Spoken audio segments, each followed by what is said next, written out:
Hi, this is Angela from Ascended World, bringing you element 25 of the Course in Trust as part of the Adventures in Wonderland program. And today's element is about is actually, the title is Without Context.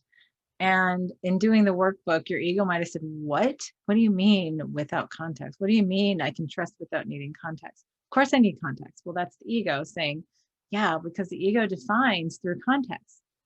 All right. So the ego makes decisions based on the past, the future, definitions and boxes and how it categorizes things and how it expects things to be, through all of those different inputs.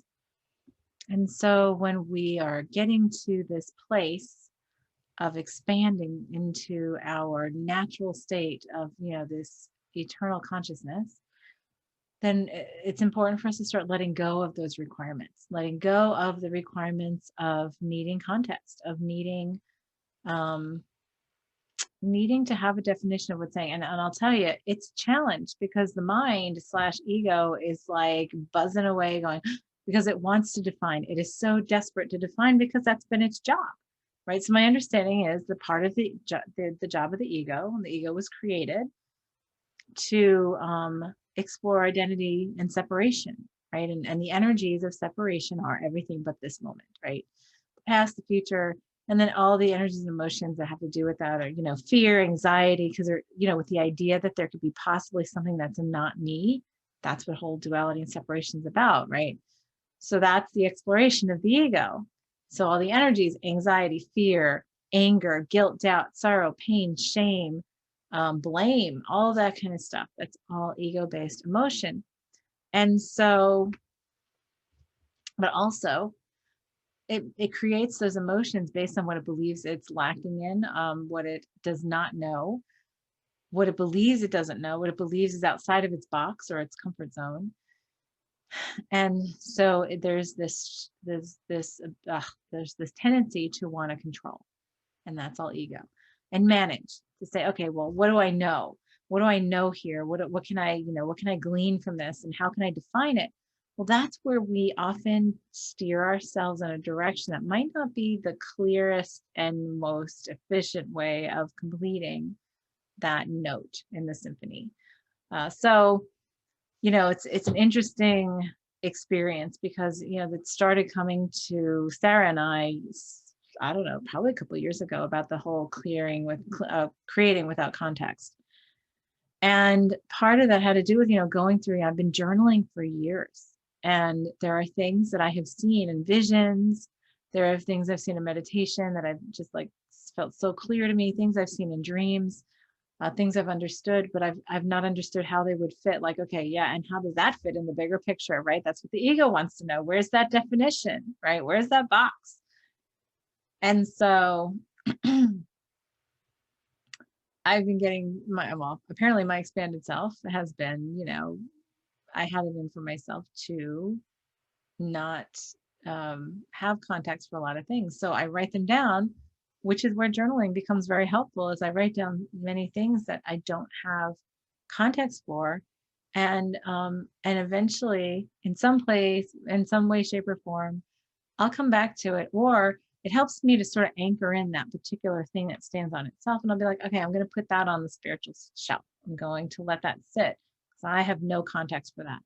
And I'm going to set the energy to allow it, to let it be easy. And, some messages I've gotten, it's been part of getting to a place of trusting guidance without the ego intervening and freaking out because it doesn't have context, right? So for example, there was, I don't know, like 9 years ago, there was a period of time where, I had been told that I would be, not told, my guidance was clear that I would be separated from my husband. And this was like 9 years ago.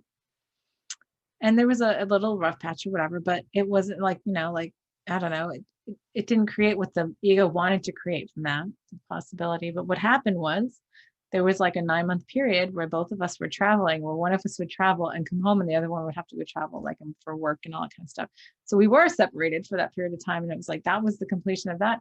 And that's what we want to do. So as we get into guidance in the third course, we'll be talking about like the tendency of the ego to try to translate, and that's try to put, it's really the translation is the ego trying to put context to understandings when that might not necessarily be what the definition is, right?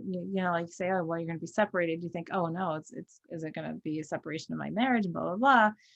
And then it's like, oh no, you're going to be physically separated, and just so that y'all can work out what you need to work out and then move on. And that's what happened. And then I had asked afterward, was that what that was about? I was like, yes. And I was like, okay. So, and I was just sort of, the guidance was to just sit on that and to allow it and not to judge it, not to be afraid, not to be, to push it or anything, just to allow it to all flow together. And it did, even though I had no idea what to expect to flow together. So that was an example of of of not having context, especially with guidance and things. And that's what this is really connected to, is getting guidance and understanding and knowing without context, right? Others that I've had to do with, like just many things that made no sense at the time. Understandings about like things that happened in a collective that didn't make any sense like 5 years before they happened because of other contexts that came into play, or for myself. And so I've been training myself apparently to let go of the need for context.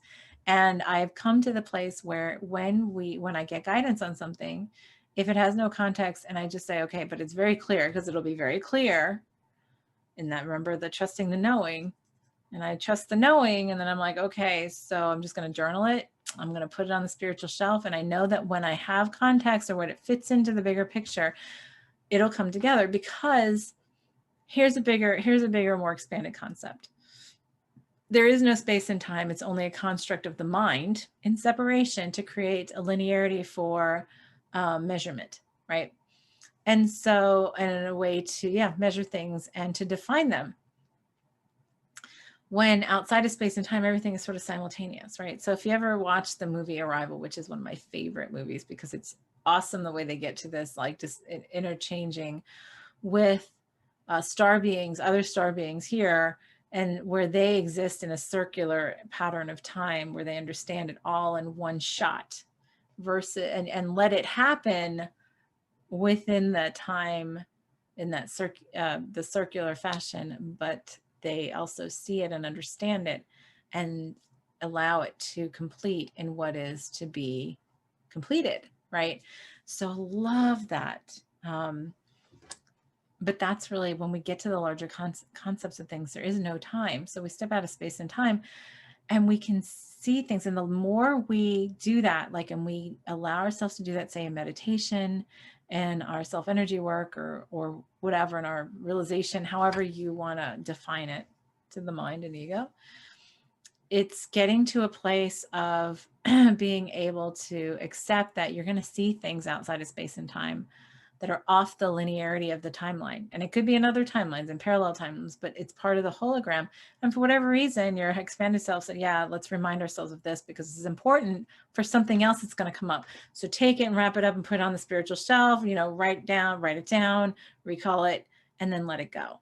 Right. So that's what this is all about.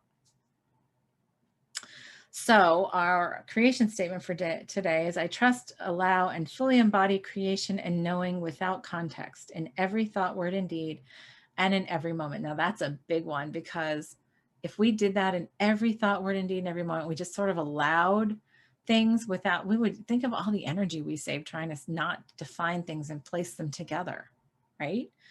So let's do that, right? That sounds pretty magical. Like, could you imagine the way stuff could start coming in when we allow that to all happen all the time in everything we do and think and be? So let's close our eyes, take a deep breath, open our hearts, step out of separation, back into oneness and wholeness as we hold ourselves in the vibration where that is our truth. That is from where we create and experience and exist.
Okay.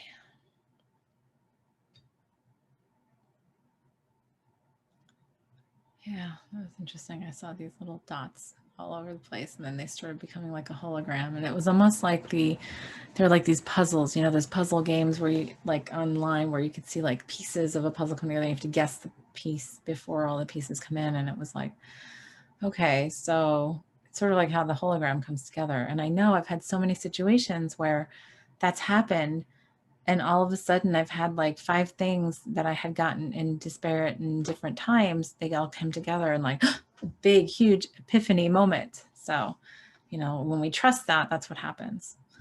So our affirmation for today is I trust and allow completely without context. Let's try that, shall we? So have a great day, and we'll see you in the next element. Bye.